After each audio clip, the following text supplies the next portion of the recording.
good morning everyone. Happy Sunday. Yan guys, nandito ako ngayon sa bayan ng Talibon.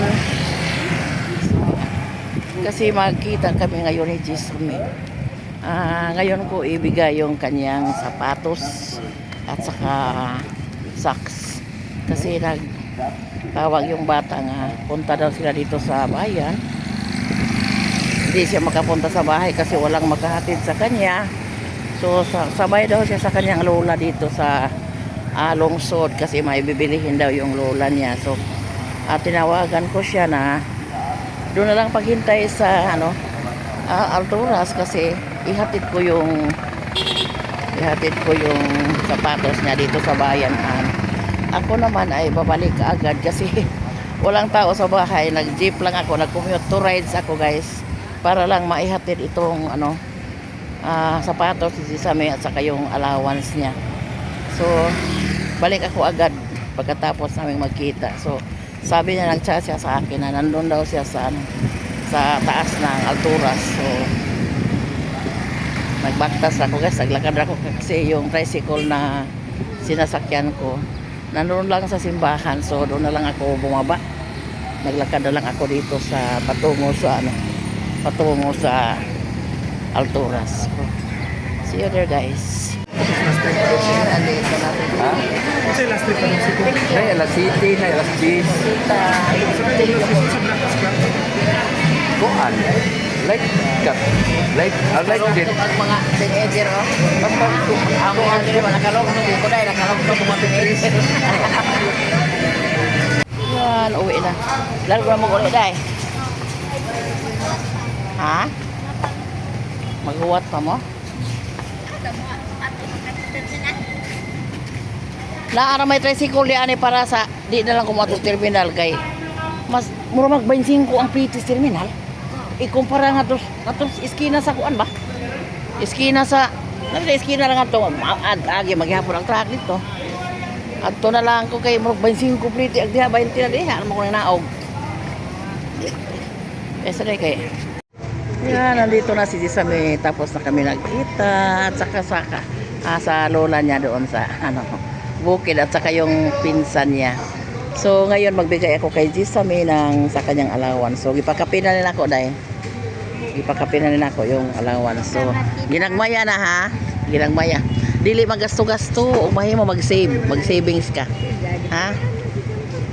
Mag-savings ka eh. Mag-savings ka para sa graduation pohon ha, kay malapit na yung graduation. Magpalit para magpalit pag naapay sa daghangay lang alon. Binta man sa kay mangayo siyang papa, mangayo siyang mama. Ano na? Kuan lang ko rin sa date sa inyong graduation day ha. So ayan, bye na lang ta, babay kay mo uli na sa nanay. At least na nagkita tayo. Minsan lang kami magkita ni guys, ni Jisame kasi ang layo ng bukid. Wala kami sasakyan na doon. Mahirap na maputik yung daan lalo na sa palaging umuulan. Mahirapan tayo magpunta doon at saka si Jisame din. Walang kasama yung lola niya doon sa kanila. So minsan lang si Jisame makapunta sa bahay. So buti na lang kami ngayon nagkita. May binili sabay nagpalit ng papel na. Nagpalit mo. Nagkita kami, so naibigay ko na yung allowance isa. Thank you.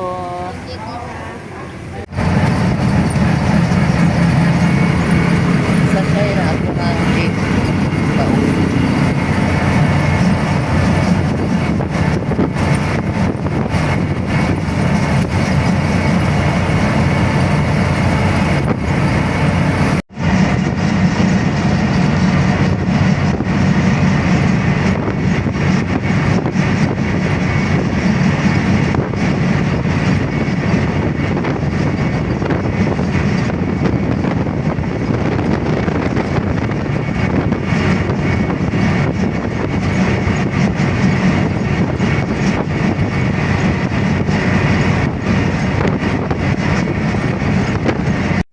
Ayun guys, kakauwi ko lang galing sa bayan ng Talibon.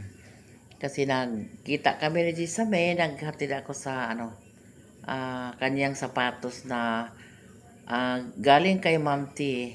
Thank you, ma'am, sa mga binigay mo sa mga apo ko ng sapatos, kay Shalyn, kay Marco, at saka kay Gisame.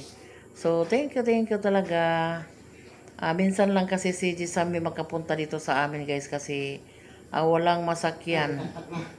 Siya, mahirapan siya sa pagpunta dito kasi medyo malayo yung kanilang malayo yung kanilang tinitirahan dito.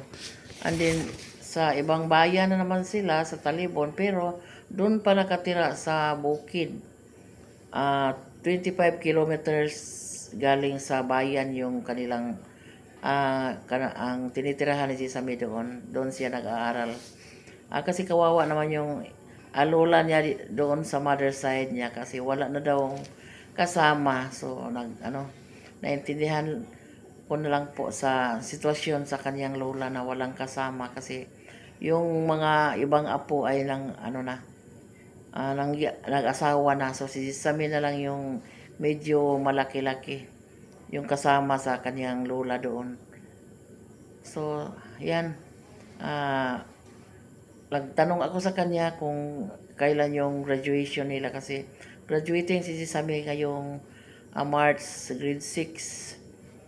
So sabi niya, nanay, punta kayo dito sa graduation ko.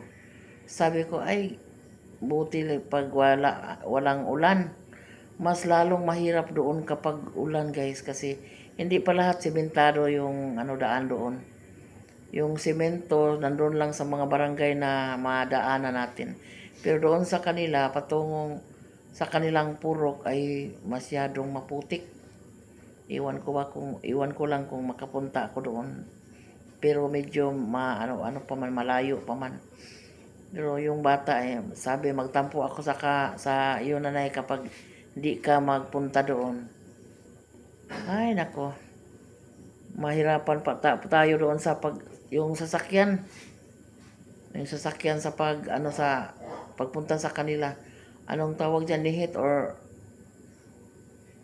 talagsara yung sasakyan na magpunta doon sa kanila. So hanggang dito na lang yung video natin, guys. Maraming salamat sa walang sawang panonood, sa walang sawang sumusuporta, hindi nag-skip sa ads. Thank you.